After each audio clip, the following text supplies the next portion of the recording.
Welcome back. రైట్గా మనతో YSR Congress party నుంచి బండి పుణ్యశైలి గారు ఉన్నారు, వారితో మాట్లాడదాం. పుణ్యశైలి గారు, గుడ్ ఈవినింగ్ అండి. సో లోకల్ బాడీ ఎలక్షన్స్కి జగన్మోహన్ రెడ్డి గారు వైకాపా క్యాడర్ని, నాయకుల్ని సిద్ధం చేస్తున్నారా లేకపోతే భయపెడుతున్నారా? సార్, ముందుగా మీకు ప్యానల్ సభ్యులకు, రాజ్ న్యూస్ వీక్షకులకు నా హృదయపూర్వక నమస్కారం సార్.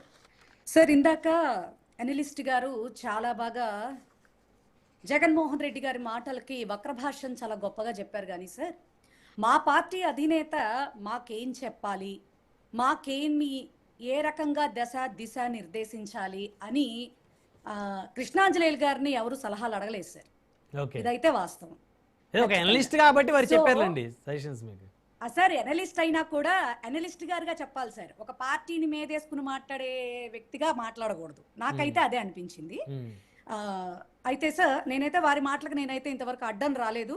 వారి ఎక్స్ప్లెనేషన్ పూర్తిగా విన్నాను కాబట్టి నా ఎక్స్ప్లెనేషన్ కూడా పూర్తిగా వినాలా. ఓకే సార్, ఇప్పుడు మా నాయకుడు మేనిఫెస్టోని భగవద్గీతగా, ఖురాన్గా, బైబిల్గా దాన్ని భావించి ఖచ్చితంగా మనం మరి దాన్ని అమలు చేశాము అని ధైర్యంగా చెప్పాలి. సిద్ధం సభలు అని చెప్పారు. సిద్ధం సభల్లో అయినా, ఇప్పుడైనా, ఈ రోజైనా సూపర్ 6 సూపర్ ఫట్ అన్నంత దారుణంగా అయితే మాత్రం జగన్మోహన్ రెడ్డి గారి మేనిఫెస్టో ప్రజల్లోకి వెళ్ళాల. అద్భుతంగా వెళ్ళింది. ఆ మేనిఫెస్టోని ప్రజల వద్దకే ప్రభుత్వం అనేటటువంటి కాన్సెప్ట్లో సచివాలయ వ్యవస్థను తీసుకొచ్చారు, వాలంటీర్ వ్యవస్థను తీసుకొచ్చారు. వాలంటీర్లు వాళ్లే కదా ఇచ్చేసింది అండి. అసలు ఆ వ్యవస్థలో ఉన్నటువంటి వాళ్ళకి ఇప్పుడు అధికారంలో ఉన్నటువంటి ప్రభుత్వం 10,000 ఇస్తామని డప్పు కొట్టి వచ్చిన తర్వాత వ్యవస్థే లేదు అని సీఎం గారు, డిప్యూటీ సీఎం గారు మాట్లాడారు. మరి ఆ మాటలు మరి మీకు తెలియదు. అవును. గోని సంచులకి ఎత్తుకునే ఉద్యోగాలు అని అడిగారు. మరి ఆ గోని సంచులు ఎత్తుకునే ఉద్యోగాలు ఇవ్వడానికి కూడా ఈ రోజున మరి కూటమి ప్రభుత్వానికి మరి ధైర్యం లేదు, సాహసం లేదు. ఏం మాట్లాడతారు సార్, నాకు అర్థం కాదు. ఈ రోజు ఆయన చెప్తా ఉన్నారు సిపిఎస్ ఏమన్నా రద్దు చేశాడా, ఇంకా ఇతరత్ర 2-3 విషయాలు. ఏ గవర్నమెంట్ అయినా జగన్మోహన్ రెడ్డి గారికి వచ్చింది నాకు అర్థం కాని విషయం ఏంటంటే సార్, 40 ఇయర్స్ ఇండస్ట్రీ ఉన్నటువంటి చంద్రబాబు నాయుడు గారే ఈ రోజుకి ఆయన ఆయన్ని తలుచుకోగానే గుర్తొచ్చేటటువంటి ఒక పథకం టక్కుని చెప్పాలా. మేం చెప్తాం గౌరవంగా, చంద్రబాబు నాయుడు గారి పేరు చెప్పగానే ఒక పథకం టక్కుని గుర్తుకు రావాలి. చెప్పండి. ఓకే, మేం చెప్తాం. సో కాబట్టి నవరత్నాలు అనేటటువంటి ఒక స్కీమ్ లో నేను అంటే ఆయన బటన్ నొక్కటం అని కూడా ఒక వ్యంగ్యంగా ఓ మాట మాట్లాడారు. ఆ బటన్ నొక్కే దమ్ము ఉండాల.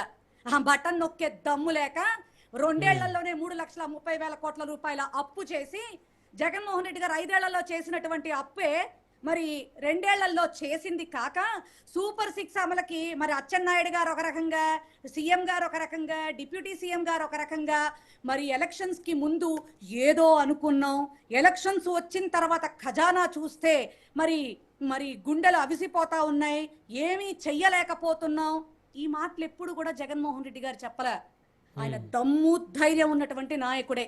ఇందాక ఇంకోటి కూడా అన్నారు ఆయన, అంటే అసలు అందుబాటులో ఉండాలి కదా. అసలు ప్రతిపక్ష నాయకుడు ఎందుకు అందుబాటులో లేడండి? వారానికి 4 రోజులు విజయవాడలో అందుబాటులో ఉండి ప్రతి సమస్య మీద స్పందిస్తుంటేనే కూటమి వాళ్ళ కూసాలు కదులుతున్నాయి. మరి వీరు చెప్పాలి మళ్ళా ప్రజల డబ్బుతో వారాంతాలు వీకెండ్లు వెళ్తా ఉన్నారు సీఎం గారు, డిప్యూటీ సీఎం గారు హైదరాబాదులు ప్రజల సొమ్ముతో. ఆయన సొమ్ముతో ఆయన బెంగళూరు వెళ్తున్నారు. ఆయన కుటుంబం లేదా? ఆయన కుటుంబాన్ని చూసుకోక్కర్లేదా? ఆయన పని పాట చూసుకోక్కర్లేదా? అంతకు మించే ప్రజలకు అందుబాటులో ఉంటున్నారు ఆయన. మనం ఏదో చెప్పేసేస్తే అదేదో అయిపోతుంది అన్నట్టుగా అనుకుంటే చాలా ఇది సార్. ఈ రోజున జగన్మోహన్ రెడ్డి గారే నయం అని గ్రౌండ్ లెవెల్లో, ఎందుకంటే ఇక్కడ 2 సార్లుగా కార్పొరేటర్గా గెలవటం కావచ్చు, ప్రజలతో ఈ రోజుకి మేము ఆ లెవెల్లో మేము అక్కడ ప్రజలతో మేము మమేకం అవుతూ ప్రజల్లోకి మేము వెళ్తూ ఉండటం కావచ్చు. కృష్ణాంజనేయులు సార్ని మాతో రమ్మనమని చెప్పండి, మేము తీసుకెళ్తాం మా వార్డుల్లోకి. ఎవరెవరు ఏం మాట్లాడుకుంటున్నారో చెవులకి ఇంపుగా వినిపిస్తాం. మాట్లాడమని చెప్పండి, వచ్చి అనలిస్ట్ గా గొప్ప విశ్లేషించమని చెప్పండి. పుణ్యశీలి గారు, మీరు మీ వార్డులోకి తీసుకెళ్తాను కదా, ఏ నియోజకవర్గం, ఎక్కడ, ఏ కార్పొరేషన్? సార్, మాది విజయవాడ వెస్ట్ కాన్స్టిట్యున్సీ, వెల్లంపల్లి శ్రీనివాసరావు గారిది. ఓకేనా? కాదు నేను కాదు already పుణ్యశీలి 2 గారు సార్లు 2 విజయవాడ వెస్ట్ డివిజన్లలో కార్పొరేటర్గా మీరు గెలిచిన విజయవాడ 2 వెస్ట్ అన్నారు వార్డుల్లోకి తీసుకెళ్తా. విజయవాడ వెస్ట్ అన్నారు కాబట్టి నేను మాట్లాడాలనుకుంటున్నాను, మిమ్మల్ని క్వశ్చన్ అడుగుదాం అనుకున్నా. గత ప్రభుత్వంలో ఉన్నటువంటి శాసనసభ్యుడి కన్నా ఇప్పుడు సుజనా చౌదరి గారు ప్రతి వార్డుకి ఒక ఆయన తరపు నుంచి ఒక పర్సన్ని పెట్టి ఎవరికి ఏ ఇబ్బంది వచ్చినా కూడా మెడికల్ ఎమర్జెన్సీ అని కూడా విత్ ఇన్ మినిట్స్లో వాళ్ళ టీం కానీ వారు కానీ స్పందించట్లేదా సుజనా చౌదరి గారు? సార్ ఒక్క మాట సార్, ఉమ్, అందుబాటులో ఉండాలి అనే విషయం గురించి కృష్ణాంజనేయులు సార్ ఇప్పుడే కదా చెప్పారు. ఓకే. అసలు సుజనా చౌదరి గారిని మీరు గనక చూస్తే నెలలో కనీసం 5 రోజులు కూడా విజయవాడలో వెస్ట్ కాన్స్టిట్యున్సీ ఓట్లు వేసినటువంటి ప్రజలకు ఆయన అందుబాటులో ఉండరు. ఓకే. ఇది మేము ఇక్కడ ఉంటున్నాం కాబట్టి మా నియోజకవర్గం గురించి మా గౌరవ ఎమ్మెల్యే గురించి మాకు తెలుసు. అది నేనేమి కహానీ కబుర్లు అయితే చెప్పట్లే. అంటే ఆయన లేకపోయినా కూడా పనులు జరుగుతున్నాయా లేదా మేడం? సార్ ఒక్క మాట, ఏం పనులు సార్ నాకు అర్థం కాదు. ఆయన ఒక ట్రస్ట్ పెట్టుకున్నారు సార్. ఆ ట్రస్ట్ కి మీకు ఇంకా తెలియదు సార్, ఆయన వచ్చి ఎలక్ట్ అయిన దగ్గర నుంచి అంటే 2024 కదా సార్, అప్పటికి అంటే మేము ఈ సంవత్సరం 2026 మార్చి 17న మా సెకండ్ టర్మ్ అనేది పూర్తయింది యాజ్ ఏ కార్పొరేటర్స్ మాది. ఆయన అంటే ఆయన బీజేపీ, ఇక్కడ ఉన్న వాళ్ళందరిలో కూడా అంటే కొంతమంది టీడీపీ అలా ఉన్న వాళ్ళు ఉన్నారు కదా సార్, వైఎస్ఆర్సీపీ కార్పొరేటర్స్ కదా. సో ఆయన ఏం చేశారు, ఆ ట్రస్ట్ తరపున కొంతమంది సుజనా వాలంటీర్స్ అనుకుంటూ పెట్టి కార్పొరేటర్స్ ని డిగ్రేడ్ చేద్దాం అనేటటువంటి ఆలోచనతో ఆయన సరే ఆలోచన అనుకోవచ్చు, లేకపోతే గనక ఆయనకి సంబంధించి ఒక ఇన్ఫర్మేషన్ డివిజన్ నుంచి రావాలి అనుకుంటే ఆయనకి ఒక అవగాహన కోసం పెట్టారని చెప్పని అనుకోవచ్చు. కానీ నాకు అర్థం కాని విషయం ఏంటంటే, ఏ పార్టీకి సంబంధించిన కార్పొరేటర్ అయినా ప్రజాప్రతినిధిగా అక్కడ ఉన్నారు, కౌన్సిల్లో పోరాడుతున్నారు, పనులు చేయిస్తా ఉన్నారు. రెండోది వచ్చేటప్పటికి వాళ్ళ పార్టీకి సంబంధించిన డివిజన్ అధ్యక్షులు కూడా ఉంటారు కదా సార్ 22 డివిజన్లకి. మరి వాళ్ళని డామినేట్ చేయిస్తూ కూడా అనదర్ పర్సన్ ని పెట్టడం అంటే ఆయన వ్యవస్థని అవమానిస్తున్నట్ట, గౌరవిస్తున్నట్ట. సో ఓవరాల్ గా విజయవాడలో కూడా గత ప్రభుత్వమే బెటర్ అని అనుకుంటున్నారు పబ్లిక్ మీ దృష్టిలో?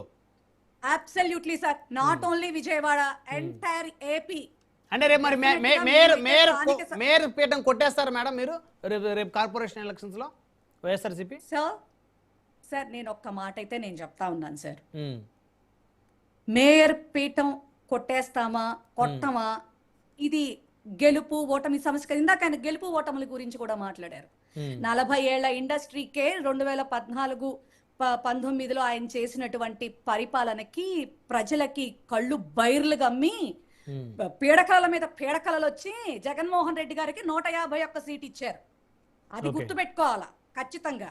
అది ఇప్పటికీ 3 ఎలక్షన్స్ లో ఒక్కళ్ళని కూడా వేరే జెండా అనేది మీద వేసుకోకుండా గెలిచినటువంటి వ్యక్తి Jaganmohan Reddy. Is not a common personality sir. మనం మాట్లాడచ్చు, కానీ మరీ అంత గౌరవహీనంగా మాట్లాడాల్సినంత అవసరత అయితే లేదు అనేది నా ఉద్దేశం సార్. గెలుపు ఓటములు అనేది రాజకీయాల్లో సహజం సార్. నేను చెప్తా ఉన్నాను, నేను ఇప్పుడు గౌరవనీయులు చంద్రబాబు నాయుడు గారు అమరావతిని 14 నుంచి మొదలు పెట్టారు. ఈ రోజుకి మొదటి అంకమే అవ్వలేదు. ఏం చెప్పాలి దానికి? ఏం చెప్పాలా? ఈ రోజుకి రిటర్నబుల్ ప్లాట్స్ రైతులకు ఇంకా ఇవ్వాలా? ఎక్కడా కూడా ఎవరికి కూడా మరి అక్కడి నుంచి ఆ పెనుమాక, నిడమర్రు, ఎర్రబాలెం ఈ ప్లేసెస్ నుంచి రైతులు బయటకు వచ్చి మరి గొడవ చేస్తా ఉన్నారు. ఈ రోజుకి కూడా జరుగుతాయి సార్. ఏ గవర్నమెంట్ లోనైనా 100% నాయకుడు ఇచ్చేస్తాడని ఎవరు చెప్పరు. మా గవర్నమెంట్ లో చిన్న డ్రాబ్యాక్స్ ఉండుండొచ్చు, కానీ 80 to 85% మా మేనిఫెస్టోని నేను ధైర్యంగా చూపించి ఇవి కంప్లీట్ చేశామని నేను చెప్తా. 80 to 85%. జగన్ గారు ఈ రోజు ప్రెస్ మీట్ వారు మాట్లాడుతూ తమ హయాంలో 99% హామీలు అమలు చేశామన్నారు. Yes sir. ఆయన ఇప్పుడు సార్ నేను క్యాజువల్ గా చెప్పాను, మా నాయకుడి కంటే మాకేం ఎక్కువ తెలియదు కదా. ఎందుకంటే ఒక ముఖ్యమంత్రిగా ఆయన ఎంత ఇదిగా చేశారో మేమెంత ఇదిగా, ఎందుకంటే మేము 100% మేము ఒప్పుకోవాల్సినటువంటి ఒక విషయం ఏంటంటే, మా నాయకుడు ఒప్పుకుంది, మేము ఒప్పుకుంది, మేము చేసిన పని. ఎందుకంటే ఆయన కుడి చేత్తో చేసే పని ఎడం చేతికి తెలియకూడదు అనేటటువంటి కాన్సెప్ట్ లో ఎన్నో మంచి మంచి పనులు, రెండు సంవత్సరాలు కరోనా ప్రపంచమంతా విలయ తాండవం చేసినా కూడా ఆయన ది బెస్ట్ గా ఆయన ప్రజలు ఇచ్చినటువంటి అవకాశాన్ని ఉపయోగించుకుని 5 years లో 2 years ఇబ్బందికర పరిస్థితులు ఉన్నా కూడా ఇచ్చిన మాట ప్రకారంగా మరి డీబీటీ నాన్ డీబీటీస్ ద్వారా ఆయన అన్నారు కదా బటన్లు నొక్కడం అని, గొప్పగా బటన్లు నొక్కాడు, ఎన్నో కార్యక్రమాలు అభివృద్ధి కార్యక్రమాలు చేశాడు, కానీ చెప్పుకోలేకపోయాం sir. Right right drawback. So ఇక నుంచి చెప్పుకుంటారా? మీరు చేసిన మంచి పనులని ఇక నుంచి చెప్పుకోండి, మరి ఎలక్షన్స్ రాబోతున్నాయి కదా. ఖచ్చితంగా సార్.